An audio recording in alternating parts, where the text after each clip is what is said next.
new service offering that we have, which is Dr. Brandon, our orthopedic surgeon who has recently joined our team. And before I get to Dr. Brandon, which I will, I wanted to take a second and just, reintroduce myself and also just remind everybody about some of the services and offerings that Coastal Care Partners brings to Thrive and is available to you just in case you ever need them, okay? So the first thing for you all to be aware of is we do have an urgent care right across the street in the village. Has anyone used it before? Oh, good. And has your experience been good? Yes. Wonderful. Yeah, we have some wonderful nurse practitioners and doctors who work there, and the hope is to always provide you an outstanding customer and patient experience. So I'm glad to hear that. The second thing that we offer is caregiving services, which a lot of the residents here at Thrive use. So if for any reason you or a friend or a loved one needs a caregiver to help with anything from post-op recovery after surgery, or getting to a doctor's appointment, or bathing, dressing, feeding, all of those things, anything at all you can think of, we do have that as an offering for you, just in case you ever need you or your friends or neighbors. And then the other service line, just to make sure everyone knows about, which is sometimes a little not so well known, is our nurse care management program. Does anyone in here use our nurses at all? So we actually have 8 board certified registered nurses. Victoria is one in the back. You want to wave, Victoria? Hi. Victoria, do you want to come up here for one Sure. second? I'm gonna embarrass her. No, But that's okay. she's our head lead nursing director. She's a former ER nurse with me at Memorial, and she's fantastic. And so what our nurses do is really act as the quarterback for people's healthcare. As you all know, my own parents are in their 80s. It's very challenging navigating healthcare, right? Getting appointments, getting a call back is almost impossible. Our nurses shoulder that for their patients. And so basically you can just say, Victoria, tell me when I need to see cardiology next, take me to the orthopedic appointment, and then they also go with you, take notes, and then relay it to your family members so that you don't have to do all that heavy lifting. So it's just another service that we offer that I wanted to make sure everyone knows about. Anything you want to add about No, nursing? it's great. Dr. Iyer explained it very well. It's usually where people start at with care, so maybe you don't think that you'll need caregiving services, but you need somebody to go to the doctor's office with you. You need someone to make sure this doctor is talking to this doctor. Because their doctors are wonderful, right? But they don't have time to make sure that they've called all the specialists that you see. So we help take that load off of you, but we also give that peace of mind to your family members. So your family members who aren't here want to make sure you get taken care of. So we make sure that we do that. And we see our patients one-on-one, meaning you would have that nurse's cell phone number, you call that nurse if you need anything. So we love taking care of patients. All of our nurses, we've either worked in the ER, the ICU, we know a little about a lot, is what I like to say. But we're happy to help, and we're thankful to be here. Thanks, Victoria. Thank you. And several of your neighbors here do already use it, but I just want to make sure you know, God forbid you need surgery or something to help recover from anything, we're here to help you. And then the last thing, before I get to Dr. Brandon, is that we do have a concierge doctor named Dr. Pam Dodgery, who's wonderful across the street as well. And she's just a real great resource. So if you ever need a primary care physician to care for you, that's available at your fingertips, literally. Dr. Dodgery is across the street too. So I just wanted to make sure you all know, what Coastal Care Partners is all about. We're local. Did I see Scott and Amy? Hey, don't be strangers. So you always want to come up here real quick and I can just introduce you? Sure. Yes, Scott and Amy Pierce are the owners of Coastal Care Partners. I'm glad that I didn't see you again. Amy and Scott. Amy's actually the CEO and Scott is the COO. And they started this because of a simple mission involving her own mother who needed healthcare, and Scott's own parents who needed a quarterback for their healthcare, and that's how Coastal Care Partners started. So anything either of you like to say? No, just, we appreciate being here and love helping the folks here at Thrive, and know a lot of you guys and recognize your faces, and I've seen you over at the clinic at Health Center next door. It did start all around, Amy being a nurse and seeing firsthand all the different things that folks needed. I took care of my parents as they were aging, and so we just appreciate working with everybody, and anything you need from us, we're right next door. Feel free to give us a call or come over, and we're happy to help. Thank you so much. Okay, and without further ado, there's a big shot here. Dr. Tom Brandon is a really accomplished orthopedic surgeon. Many years. How many years in practice in Maryland? 33. 33 years in practice as an orthopedic surgeon in Maryland, where I'm from too originally. He finally decided he wanted to seek a better life, semi-retire, not fully retire. Moved here to the Landings, lives on my street, actually, that's how we met. And he's like, I still have a lot to give. I may not be operating anymore because I've given that part of my career up, but I still got all the brain power and I still know all the orthopedics. And the reality is, and this is coming from me, I care for a lot of hospice and geriatric patients. Surgery is not always what we want or need. And sometimes seeing a doctor who doesn't pressure you into surgery, which can be scary for multiple reasons. Sometimes you need surgery, let's face it, right? There's some inevitability. But a lot of the things, and Dr. Brandon's going to talk about today, are indeed manageable, non-operative. And so that's why I wanted to get Dr. Brandon. We're super pleased to have him on our team. His office is also right across the street, caddy corner to the health center, so right where the urgent care is. Literally, you come out, make a quick left, you walk right into Dr. Brandon's office, and he's available, as of right now, every Tuesday and Thursday. And as he gets more booked up, we'll add more days of the week. But for now, if you ever need an orthopedic opinion on a knee or an elbow or a hip or a back or a neck, this is your guy. So without further ado, I'm going to introduce Dr. Tom Brandon, and he's going to go over some common, non-operatively managed orthopedic conditions that I think would not only be educational, but also helpful for you if you ever need anything, and that way you also get to know Dr. Brandon a little bit. So, thank you, sir. Yeah, so let me just reiterate something that they offer. I ran a large practice, and the biggest complaint is patients could never answer the phone. I'm sure if you dealt with doctor's offices, that's true. They answer the phone, which is most important. And just trying to get to the right position. Having someone like Sanjay in the area, he knows how to get you the right people. And I'm learning that as well, because you have excellent orthopedic care in Savannah, you're very lucky. Can everyone hear him okay, or should we use the microphone? You might not appreciate it, but there are some very good orthopedic surgeons here. I'm not here to compete with them. I'm here to offer convenient treatment. Oh, yeah. Yeah. So, and actually, both large groups have approached me, and both large groups have approached me. Do I have to push the buttons? You got that? Better? Okay. Anyway, both large groups have met with their administrators and here to support whatever I do. So just to clarify that. I'm originally from Memphis. Then I trained in North Carolina, and then I was in practice on the Eastern Shore of Maryland for 33 years. Anybody familiar with the Eastern Shore of Maryland?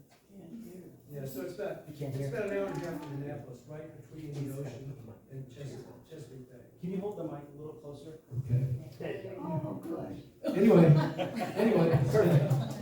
so what happened, I had a very busy surgical practice, and when I decided to slow down, I didn't have any family left in Salisbury, Maryland. My daughter lives in Charleston. I have a sister-in-law in Atlanta, a sister in Florida, and a sister and two sons in Memphis. So I'm a lot closer. So I wanted to stay coastal. I want to get away from the cold weather. So I'm much happier here. So anyway, my purpose today is just to introduce myself, and it's really kind of questions and answers. Any questions you have, I can start off with the common things that I always see, and that I'm already seeing here. It's shoulder pain, it's back pain. Everybody has back pain, including myself, and it's knee pain. Yeah, so everybody has knee pain at some point in time. That comes from us walking on 2 feet, but too late. But so if you start with shoulders, you got all kinds of conditions with shoulders, and I operate on hundreds of shoulders, different procedures. A lot of them start off with younger population with shoulder acute injuries, dislocations. then as we get into more active, middle-aged people, you get rotator cuffs. You know, as most people have had rotator cuff surgery. It kind of sucks. Recovery now. The surgery is easy, and no matter what you do, it takes a long time to recover. And then also did a lot of shoulder replacement. But having said that, there are a lot of treatments before you even get to that point. And you can start off with medications, physical therapy or home exercises, injections, not too many injections, multiple steroid injections can cause further deterioration of the joint. So we offer all kinds of different treatments before you ever get to the point you need surgery. So probably the second most common thing as we get older, including myself, is back pain. And you want to avoid back surgery if at all possible. I've had it, still have back pain. But there are a lot of treatments for that, including physical therapy, exercise programs, water therapy is great for it as well. And then everybody gets hip pain at one point in time, and that's usually, you know, I used to see a lot of patients, they say, well, my hip hurts. Well, they would point to here and here and here. True hip pain hurts here, and that's how you distinguish it. So and I saw half the patients came in with what they call hip pain. It was back pain. So hip pain, it starts here. And hip pain is a little bit more difficult. I mean, again, you start off with medications to control it. You've got to be careful with the anti-inflammatories because they can have so many side effects. But we do have a service that we found out recently. People who don't need an operation, but you can't tolerate medications, you can actually inject the hip under fluoroscopy. There's a local radiologist that does that. So I do a lot of joint injections, but I don't do the hip unless it's bursitis, which is just an inflammation of this big burst on the side of your hip. If those need to be done under fluoroscopy. But you can inject almost any other joint in the body. The next thing that's really common is knees. Knees are more common than hips. Matter of fact, if you look at the number of knee replacements done in this country is probably approaching 800,000 a year.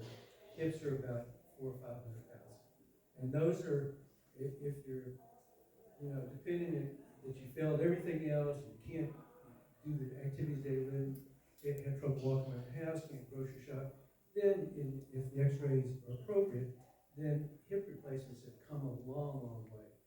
They've done a lot of hip replacements through the anterior approach, which has a faster recovery, but the end result at 6 months is about the same. And we were doing hip replacements on healthy people as outpatients, as well as knee replacements. But these, like I said, a lot of times it's bracing medications, exercise program. They don't have water aerobic exercise. Water exercises here anymore? You don't have to. Yeah, we have to go. Oh yeah, you can go. Yeah, Have to go to the JA to do that. Yeah. Yeah. My last time I had a former back surgery, he said you need to swim more. But I think it's so boring. And I've tried everything. I even got the waterproof, you know, flip phones and stuff. It's still boring. Anyway, but yes. I was diagnosed with peripheral neuropathy and tossed to the internet for cure. When you say to patients who have peripheral neuropathy? Well, you need to number one get the cause. And so usually what they'll do is do nerve studies. Did you have nerve studies? Now diabetics get it. Very common diabetics. And so typically, you know, you would get, if you've done everything else and you don't have a diagnosis, you get nerve studies, and that would tell you if it's just idiopathic, which usually it's figured out, you know? So, or it could be like very common diabetic, and it could be coming from your back. If you just go back, it's coming from the back, it starts in the back, or starts in this part of the leg, and radiates down. It's usually one side. So if it's bilateral, it's a difficult problem. There are articles all the time on different treatments. Medications include gabapentin, the alternative medication. That's like a first line medication, and it's pretty safe. Although I just read an article that had higher incidence of falls. So you gotta watch those. Have you seen that article? No. I'll ask a question that some of you may be wondering. We don't yet have an X-ray across the street. I say get because we are in the process of getting an x-ray machine, so that'll be really great. Dr. Brandon can do your x-rays right here, you don't have to leave. But in the meantime, Dr. Brandon and I have set up nice relationships with Coastal Imaging, which is right there on Eisenhower. If any of you have been there, it's a really pleasant experience. You don't have to go to the ER to go to an x-ray, you don't have to wait a long time. And so Dr. Brandon sends our patients there, not just for x-ray, but also MRI or CT scans.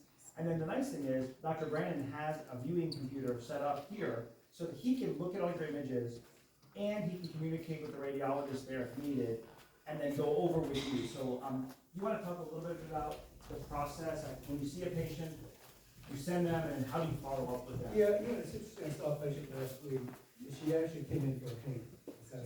And it often happens, she said, my shoulder's killing me lifting it up. So I went ahead and ordered an x-ray of her shoulder, and I was gonna see her back for her hand anyway. Now unfortunately, the computer was down this morning. So it did come up, I did see an x-ray of her shoulder. She didn't have arthritis, so most likely she had bursitis. And I'll actually show you what that is. And actually, with exercise, and she's taking some medicine, that's getting better. Her hand, unfortunately, her hand is still bad, which is very common in women to get arthritis of this joint. My wife has it, and it can be debilitating. There's a lot of different things. That's where a therapist is really important. And also, we're going to order what's called a thermoplastic splint.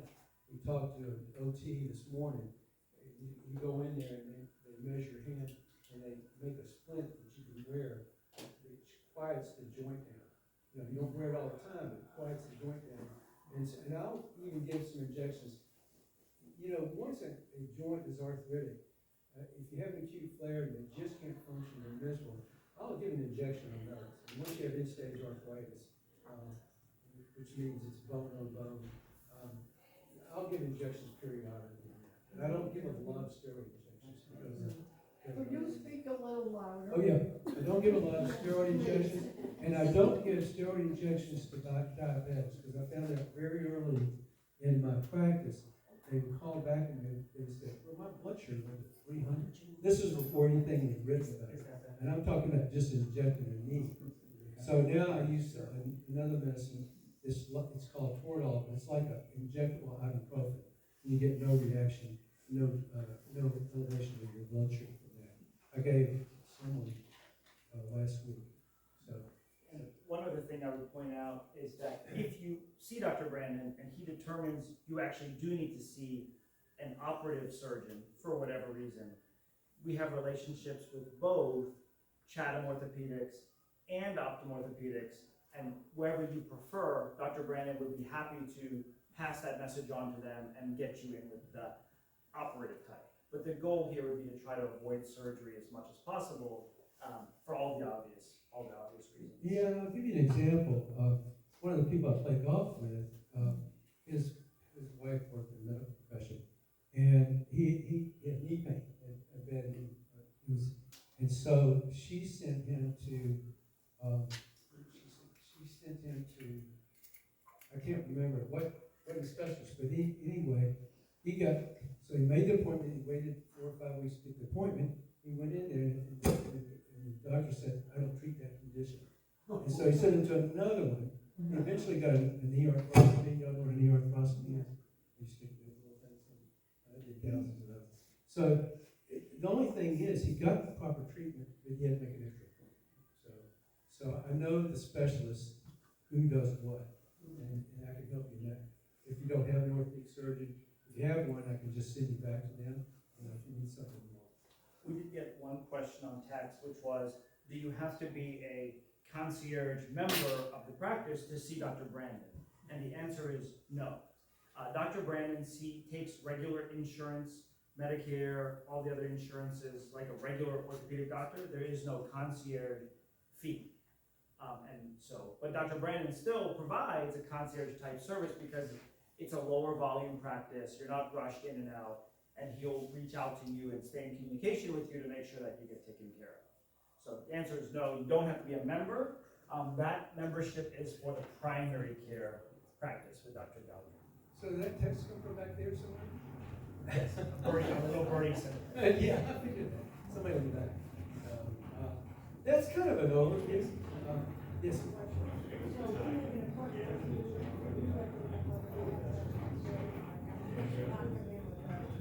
X-ray or MRI, we should wait. Well, two things. That's a very good question because there's two ways to deal with that. If you got it in coastal imaging, I have access to those. But if you got an X-ray somewhere else, we're just now ordering. Back home, I had a disc reader. So if you go to another facility, you can always ask for a disc, and they should give it to you. And they really shouldn't charge you if you say you're going to another physician. As soon as we get the disc reader, which I hope we'll have by next week, I'll be able to load those and I'll be able to look at them myself. How recent does the MRI have to be to bring it to you? Yeah, I think it needs to be in the last year. You know, even if it's older than that, I'll still look at it. But any MRI that's over years, probably, it can be a lot of changes. And even X-rays can be a lot of changes. Matter of fact, I saw one patient last week who had an acute injury, which means it happened suddenly. He was getting up and picking up his golf ball. So, and his knee snapped. He had acute pain. He got an X-ray which looked normal. He got an MRI that showed the torn cartilage. He had a knee scope. Well, at the time of the knee scope, they found a big defect on one of the ends of the bones. And it took care of the meniscus, and that pain is gone. But now he has arthritic pain. And so what I asked him to get the disc, and actually you can email me if you're sophisticated, you can always take a picture of an X-ray with your phone, which I told a lot of my patients before to do in the doctor's office, and then he can email that to me. So he's trying to email that to me now. So that's just something, and I'll determine that, when you come in. But if you can get the disc and bring it in, then I don't have to send you for another one. But between the time he had surgery in April and his X-rays, I think about 6 weeks ago, his joint space went from here to here. And that can happen. That can happen after knee arthroscopy if you already have an arthritic lesion in the knee. So I always warn people when I operate on somebody, if you didn't expect to see arthritis in there, but there'd be a defect in the end of the cartilage, I always warn them after. I said, I took care of your meniscus, but this is going to progress and you're going to need further treatment. So then they don't get mad at me. But other times I get people that come in, they said, I had a knee scope, he said it would be fine, and now it's worse than ever. And I get an X-ray, it'd be bone on bone. So, What other questions do you have for Dr. Brandon? I can propose a topic, but please. Do you have any questions? Do you do spinal injections? no, that's a specialist. But I do have, the two groups have excellent, those are typically they're physiatrists, which are non-operative musculoskeletal doctors. You know the difference about physiatrists? There are two outstanding ones here. And the reason I know that is because after my back surgery, occasionally I needed an injection. And so I went to one of the physicians and trained at Mayo Clinic, did an injection in 5 minutes, fairly painless. It's outstanding. The reason it's done at the orthopedic center and not across the street is you need a fluoroscopy machine, real-time X-ray. It's a big setup. I've had 2 surgeries, and the last one was where they went in and they cleared everything out of my spine. Right. Tell her the name of it. It's the newest thing. The Mile High. It was called the Mile High. Where they just did a decompression, remove the bone, press it on the nerve. Right. No, they did. Spinal squeeze. Oh, what, they put plates and screws in that? Yeah, because a lot of times with spinalisthesis, it depends there, and I'll show you. Maybe I'll show you. Yeah, sure. So, I just so happen to have a spine. Just showed up here. Well, first of all, so if you look at the back, so the back is here. This is the sacrum, but the spine is upside down. It works better. Anyway, your spine's here, okay? And then your hips here. So you see how close they are. So a lot of people would come in and say they had hip pain. but it was radiating from the spine down to the hip.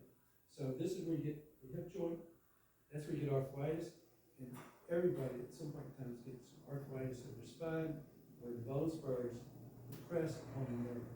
Okay, so what can happen, and then you know, you hear people rupture disc, that's the little material in between, and usually that's from an injury, and then what that disc does, it herniates and pushes on the nerve and causes terrible pain down one or both legs, depending on the size. So when you have a procedure where it's just the bone spurs that grown in and press on the nerves, they typically go in and remove parts of this to take the pressure off the nerve. And that, now, you mentioned spondylolisthesis, that's another different animal. Because what spondylolisthesis is this vertebra will slip on this one, and it'll slip forward. Now, there's all kinds of grades, but if it's what's called a low grade, so it's just a little bit, then you don't have to put instrumentation. You don't have to put plates of squeeze. But if it slipped a lot, you have to put instrumentation, because if you remove any of these supporting structures, then it'll continue to slip. So that's the difference when it says spondylolisthesis. So that's just a slip. Are the two doctors that gave the injections both of you? Yes, they are. So, yeah, I don't want to get in trouble with either one of them, but I can give you both names. So common things, neck pain, back pain, elbows, hips, shoulders, knees, ankles. Anything else? It's a song. We're going on a song. Yeah, it's from the ears down. Yeah, ears down. Any other questions you guys have for Dr. Brandon? I mean, he'd be happy to see you too. If you have something private, you can either catch him after this or come across the street at your convenience, make an appointment and see him. Yes, sir. What is a frozen shoulder? Oh, that's a good question.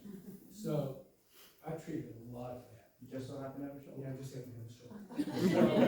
So, the interesting thing about frozen shoulders is, you know, the majority of them are, you know, again, idiopathic, which it means they don't know what really caused it. It can be related to trauma, a fall. It's also highly correlated with diabetes and thyroid disease, and it can be related to heart disease. And most of the ones I saw were diabetic.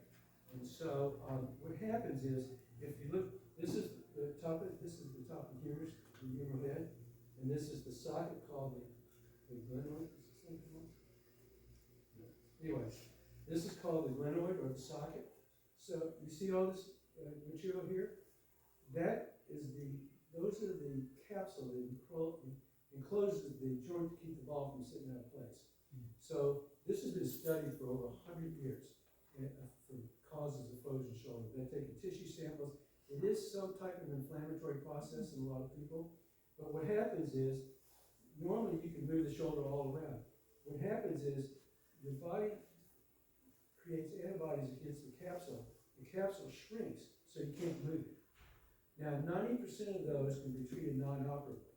And that's one time I do inject it, because it has several phases. When you get in the early phase where it's acute inflammation, I knew it came off. Anyway, so what I do with those, and I like to get them early. I like the primary care physician to send them early, because if you get to it earlier, it's much quicker recovery. But so I'll inject that, and I'll get them in physical therapy. Okay, it still takes a long time to recover from those. It's very slow, and I will send some of them to physical therapy, but I always tell the physical therapist, don't force motion, because if you force motion, then it causes it to inflame and it gets worse again. And so I always communicate with them. I haven't met all of them yet, so I always communicate. You cannot force frozen shoulder. And gradually the goal is to get a few degrees of elevation. And I would have people, I always start off with people lying on their back, just stretching this way, or getting up against the wall and stretching this way. And most people cannot reach behind their back.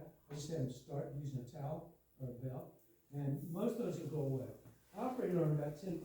When you go in there, you go in through arthroscopy, and you release that whole capsule, and then you get them back in therapy. But that's a very, very common condition. So, Does that make sense? Thank you. Yes. Yes, ma'am. What would you recommend for feet? Oh, Feet. no, no, it's because we walk them.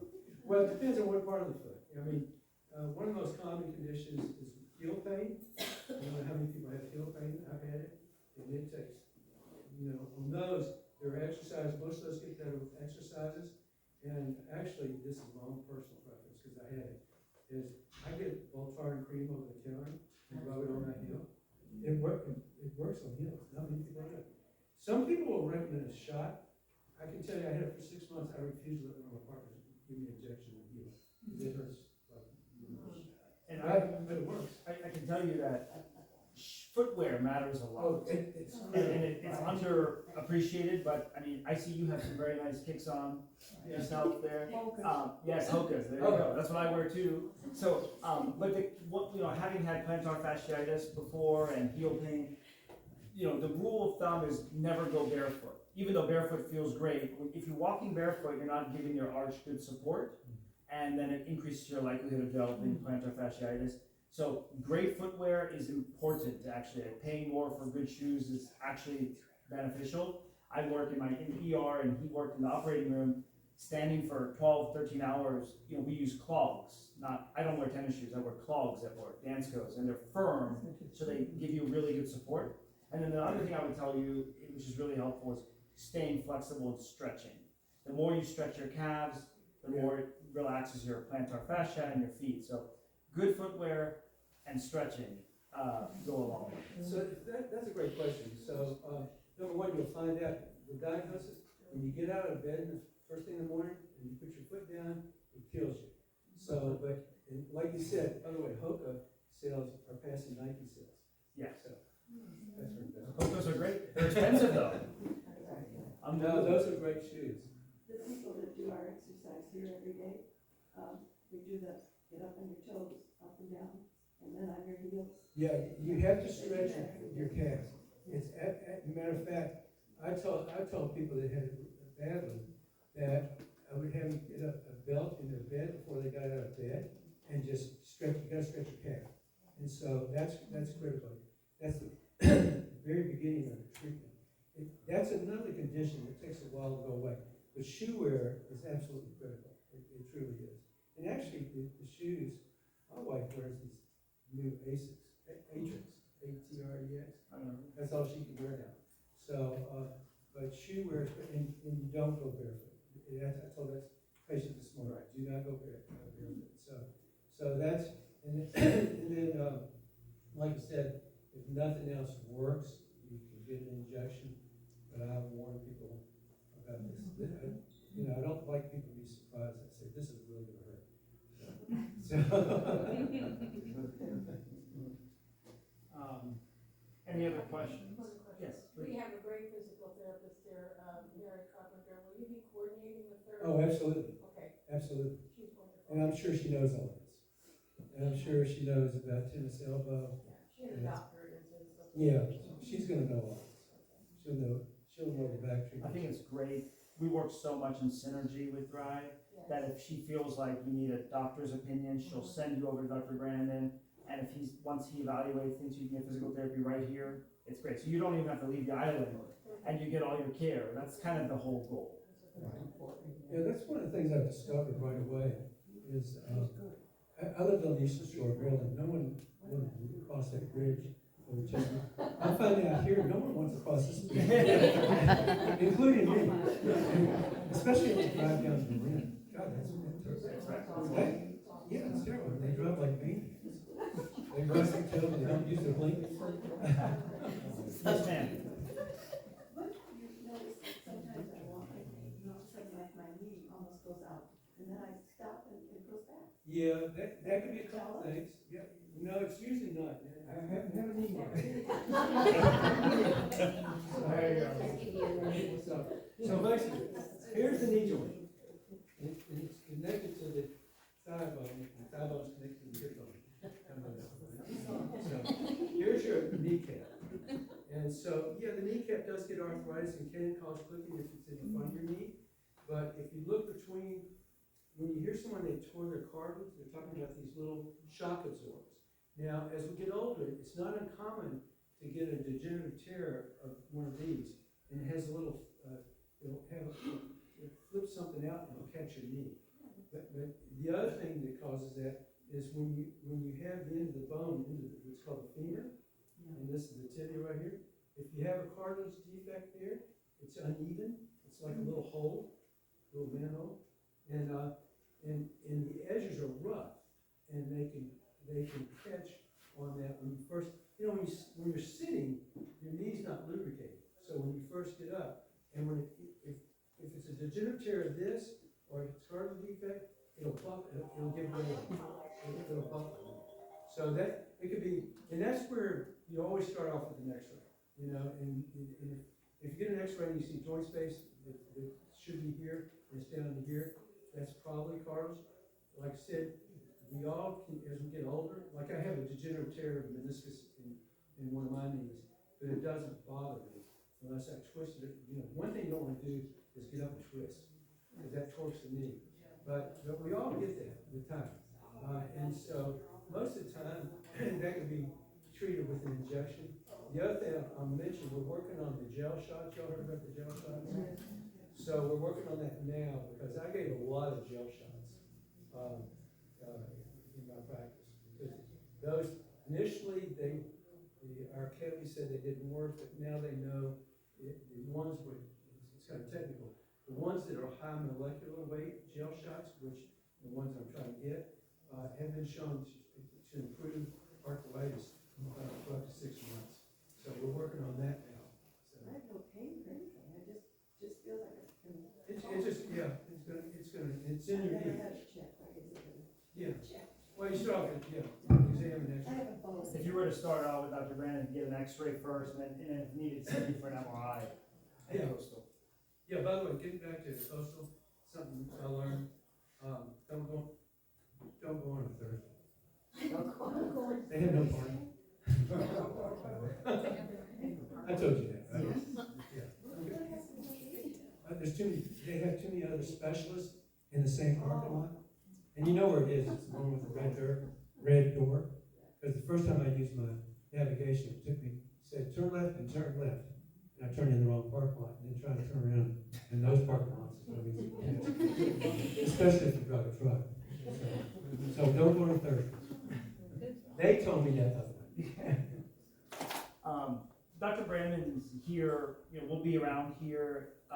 Really appreciate, any other questions before I wanted to take a second and introduce the whole team. I know everybody doesn't want to turn the necks around, but the whole Coastal Care Partners team is actually here to welcome you and greet you all. So we have a whole slew of people. I won't go one by one, but if anyone has any questions about home care, caregiving, nurse care management, orthopedics, urgent care, concierge care, we're all here to answer any questions you may have. So we really appreciate you, Dr. Brandon. Thank you for doing such a great job.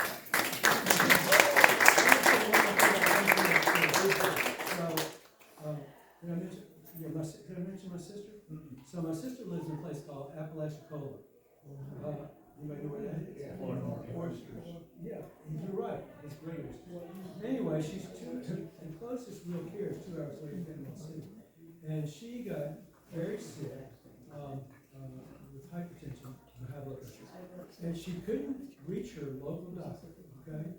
And I told her, I said, well, first of all, she had to go 2 hours away and they missed the diagnosis.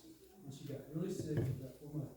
So I said, you know, your care is very limited. I said, I recommend a concierge care because they wouldn't answer the phone, and the concierge care doctor got her into a cardiologist right away. And the first time they looked at her ultrasound, they diagnosed her. But she went 4 months without her treatment. And she was walking 5 miles a day and taking care of her yard, and she couldn't do anything.